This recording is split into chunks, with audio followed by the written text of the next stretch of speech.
Sumpah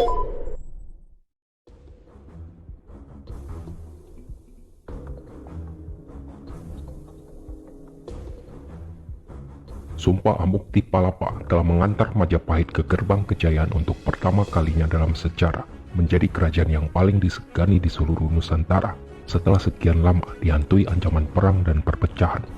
Berdiri sekitar tahun 1293, Kerajaan Majapahit konon menjadi kerajaan Hindu-Buddha terakhir yang menguasai Nusantara dan dianggap sebagai salah satu kerajaan terbesar dalam sejarah Indonesia, sampai pada puncak kejayaannya menjadi kemaharajaan raya pada masa kekuasaan Hayam Wuruk dengan dibantu oleh seorang Mahapati bernama Gajah Mada. Wangsa Rajasa atau dinasti Rajasa adalah keluarga yang berkuasa di kerajaan Singasari dan Majapahit pada kurun abad ke-13 hingga ke-15. Para penguasa Singasari dan Majapahit dapat merunut leluhur mereka kepada seorang tokoh misterius, Ken Arok, pendiri Wangsa Rajasa. Wangsa ini dinamai berdasarkan gelar Ken Arok, yaitu Sri Rangga Rajasa. Ia mendirikan sebuah kerajaan bernama Singasari yang berpusat di Jawa Timur pada tahun 1222. Kertanagara adalah raja terakhir yang memerintah kerajaan Singasari. Masa pemerintahan Kertanagara dikenal sebagai masa kejayaan Singasari. Ia dipandang sebagai penguasa Jawa pertama yang berambisi menyatukan wilayah Nusantara. Sebelum kerajaan Majapahit berdiri, Singasari telah menjadi kerajaan paling kuat di Jawa. Hal ini menjadi perhatian Kubilai Khan, Kaisar Mongol, yang juga menjadi pendiri dinasti Yuan di Tiongkok. Pada masa itu, Kekaisaran Mongol adalah salah satu kerajaan terkuat pada abad ke-13 Masehi. Panglima-panglimanya sangat terkenal. Ketangguhan mereka hanya bisa disaingi oleh dinasti Umayyah yang memiliki 4 panglima dan Alexander Agung. Wilayah kekuasaan Mongol meliputi Rusia, Cina, Manchuria, Irak, Parsi, Polandia, Tibet, dan Asia Tenggara. Beberapa kerajaan langsung menyerah kepada bangsa Mongol tanpa perlawanan berarti. Tapi mereka bukanlah tak terkalahkan. Invasi pasukan Mongol terhenti di 3 kerajaan, yaitu Kerajaan Islam Mamluk di Mesir, Kerajaan Jepang, dan Kerajaan Majapahit di Jawa Nusantara. Pada tahun 1275, Kertanegara mengirim pasukan ekspedisi Pamalayu untuk menjadikan Sumatera sebagai benteng pertahanan dalam menghadapi ekspansi bangsa Mongol. Kemudian Kaisar Kubilai Khan pada tahun 1289 mengirim utusan yang bernama Mengci ke Singasari untuk meminta agar Jawa mengakui kedaulatan Mongol serta menuntut upeti. Namun permintaan itu ditolak tegas oleh Kertanegara. Ia juga mempermalukan utusan tersebut dengan merusak wajahnya dan memotong telinganya. Kerajaan Singasari yang sibuk mengirimkan angkatan perangnya keluar Jawa akhirnya mengalami kropos di bagian dalam. Pada tahun 1292, terjadi pemberontakan Jayakatwang, Bupati Gelang-Gelang yang merupakan sepupu, ipar, sekaligus besan dari Kertanegara sendiri. Jayakatwang menyimpan dendam karena leluhurnya Kertajaya dahulu dikalahkan oleh Ken Arok, pendiri Singasari.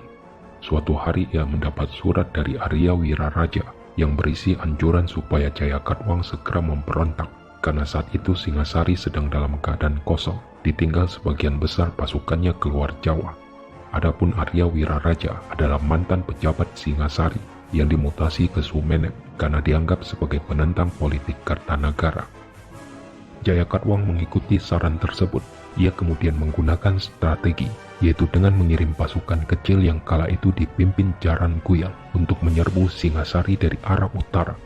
Mengetahui hal itu, Kertanagara segera mengirim pasukan untuk membendung serangan yang dipimpin oleh menantunya bernama Raden Wijaya.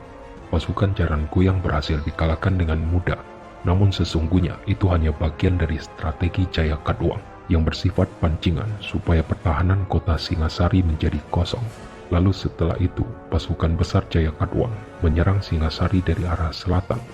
Dalam serangan tak terduga yang dipimpin oleh Pati Mahesa Mundarang, Kertanegara berhasil ditaklukkan dan ia akhirnya tewas di dalam istananya. Menyadari hal itu, Raden Wijaya melarikan diri hendak berlindung ke Terong di sebelah utara Singasari. Namun karena terus dikejar musuh, ia akhirnya menuju ke arah timur.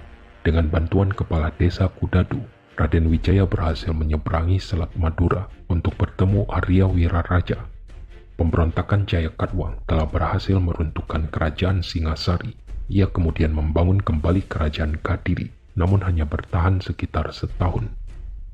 Raden Wijaya dengan dibantu Arya Wiraraja merencanakan siasat untuk merebut kembali tata dari Jayakatwang, tentunya dengan iming-iming bahwa Arya Wiraraja akan mendapatkan sebagian daerah kekuasaan jika mereka berhasil. Siasat pun dijalankan. Pertama-tama, Wiraraja menyampaikan berita kepada Jayakatwang bahwa Raden Wijaya menyatakan menyerah kalah. Jayakatwang yang telah membangun kembali negeri leluhurnya, yaitu kerajaan Kadiri, menerimanya dengan senang hati tanpa ada rasa curiga sedikit pun. Ia malah mengirim utusan untuk menjemput Wijaya di pelabuhan Jungbiru. Kemudian siasat berikutnya, Wijaya meminta sebuah hutan di sebelah timur Kadiri untuk dibangun kawasan wisata perburuan.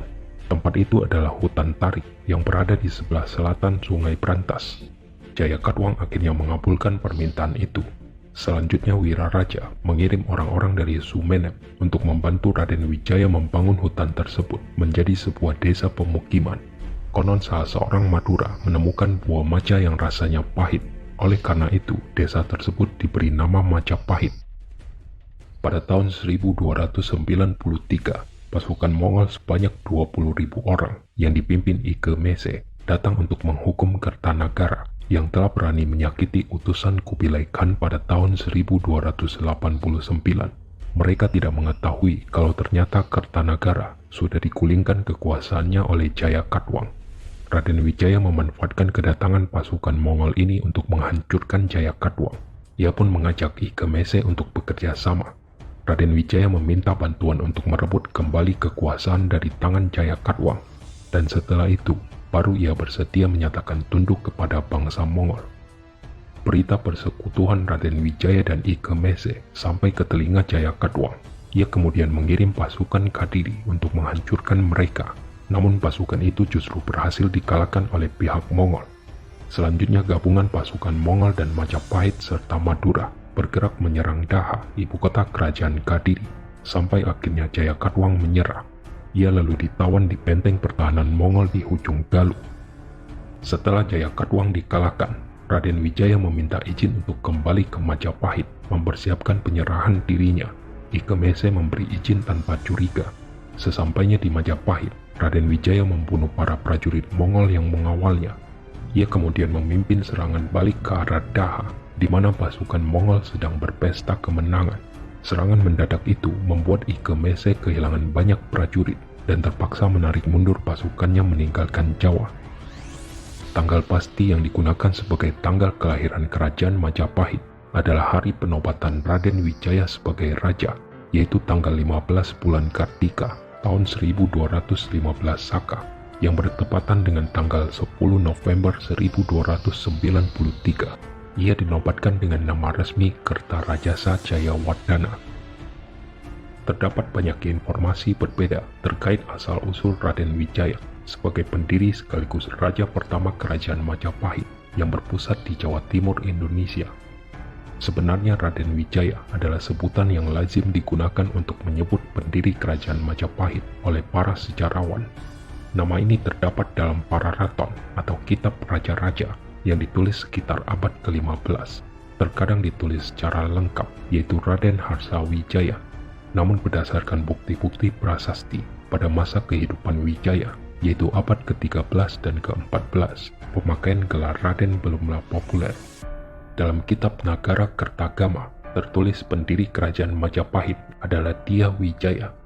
Sesuai dengan yang tertulis dalam prasasti Kudadu yang dibuat sendiri oleh Wijaya pada tahun 1294, nama aslinya adalah Nararya Sanggrama Wijaya. Gelar Dia dan Nararya adalah gelar kebangsawanan dan merupakan cikal bakal gelar Raden, meskipun gelar Dia lebih sering digunakan. Nagara Kretagama menyebut Raden Wijaya adalah putra dari Dia Lembutal dan cucu dari Nara Singamurti. Tidak diketahui secara pasti tanggal kelahiran pendiri kerajaan Majapahit ini.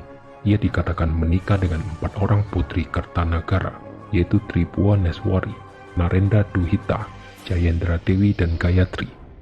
Menurut Pararaton, Narasingamurti alias Mahisa Cempaka adalah putra Mahisa Wongateleng yang merupakan putra dari Ken Arok. pendiri Wangsa Rajasa. Para raton menyebut Raden Wijaya adalah putra Mahisa Campaka. Raden Wijaya hanya menikahi 2 orang putri Kertanegara saja, serta seorang putri dari kerajaan Melayu bernama Dara Petak. Dara Petak merupakan salah seorang putri Raja Melayu dari kerajaan Dharmasraya yang dibawa kembali dari Melayu oleh pasukan yang dulunya dikirim ke Kertanagara yang dikenal dengan nama Ekspedisi Pamalayu pada masa kerajaan Singasari. Dara Petak pandai mengambil hati Raden Wijaya sehingga ia dijadikan sebagai istri yang dituakan di istana. Pengangkatan Dara Petak sebagai istri tertua mungkin karena hanya dirinya saja yang melahirkan anak laki-laki, yaitu Jaya Nagara. Sedangkan menurut Nagara Kretagama, ibu Jaya Nagara bernama Indeswari. Nama ini dianggap sebagai gelar resmi Dara Petak. Sementara itu dari Gayatri lahir 2 orang putri bernama Dia Gita Raja dan Dia Wiyat. Dalam prasasti Kertarajasa, Jaya Nagara disebut sebagai putra Tribhuwaneswari, permaisuri utama Raden Wijaya. Dari berita tersebut dapat diperkirakan Jaya Nagara adalah anak kandung Indreswari alias Dara Petak yang kemudian menjadi anak angkat Tribhuwaneswari sehingga ia dapat menjadi putra mahkota sebagai calon raja selanjutnya.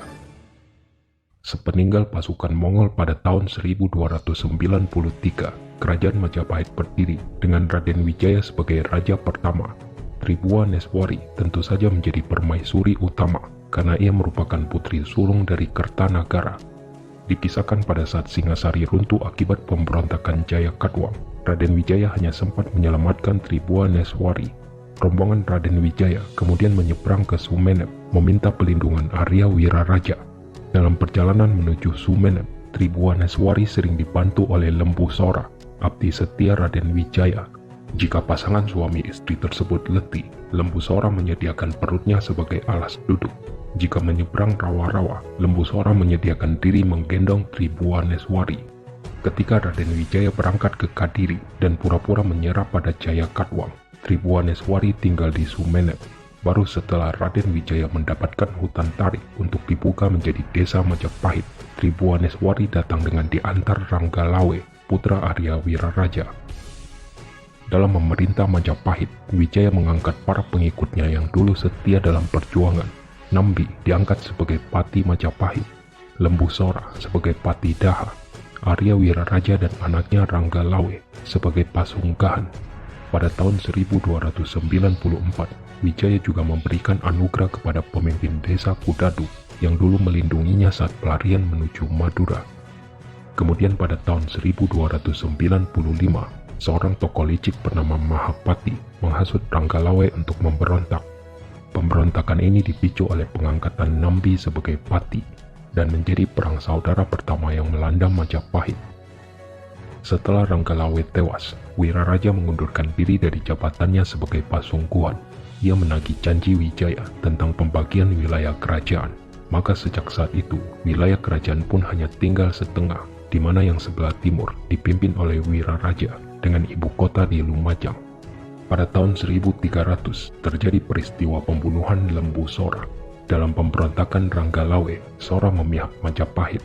Namun ketika Ranggalawe dibunuh dengan kejam oleh Kebo Anabrang, Sora merasa tidak tahan dan berbalik membunuh Anabrang.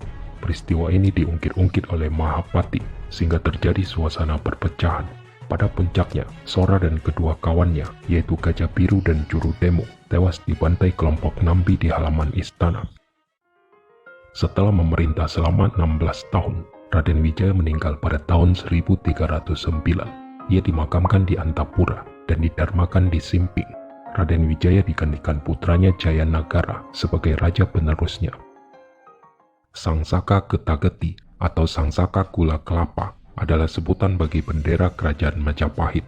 Bendera ini bercorak 5 garis merah dan 4 putih horizontal yang sama lebar, bermula dengan garis merah dan berakhir dengan garis merah yang melambangkan wilayah Nusantara dalam Sumpah Amuktipalapa. Dikibarkan sebagai panji kemenangan pasukan Raden Wijaya dalam pertempuran melawan pasukan dinasti Yuan dari Tiongkok. Sumpah Amuktipalapa yang diucapkan Mahapati Amungkubumi Gajah Mada adalah salah satu bukti peristiwa sejarah Majapahit dalam menyatukan Nusantara.